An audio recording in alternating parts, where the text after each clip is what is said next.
Morning everyone. পুরোনো দিনের আরেকটা ব্লগে সবাইকে স্বাগত জানাই। সকালবেলা ঘুম থেকে উঠে আগে বিছানাটা গোছালাম, কারণ এটা আমার দিনের শুরুর প্রথম কাজ। এরপর ফ্রেশ হয়ে এক কাপ চা, তারপর ব্রেকফাস্টে ছিল রুটি, সিমাই আর কলা। আর এটা ফ্রিজে বেশ কিছুদিন ধরে পড়েছিল বলে এটার ক্রেভিং আমার খুব বাড়ছিল, তাই আজকে শেষ করে নিলাম।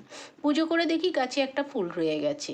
গাছটা এত কোনায় থাকে যে ফুল ফুটলে চোখেই পড়ে না। যাই হোক, লাঞ্চ একদমই সিম্পল ছিল। এরপর রেডি হয়ে চলে গেছিলাম ডিউটি। যাওয়ার পথে একটা বার্থডে ছিল বাচ্চার, তো সেই জন্য আমি এখানে বেশ কিছু গিফট দেখছিলাম আর এই টিফিন বক্সগুলোও দেখছিলাম একটু।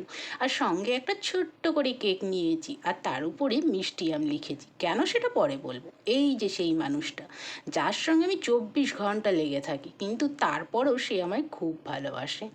ডিউটির মাঝখানেই একবার রুমে এসে আমরা তিনজনে মিলে রুমটা খুব সুন্দরভাবে ডেকোরেশন করছিলাম।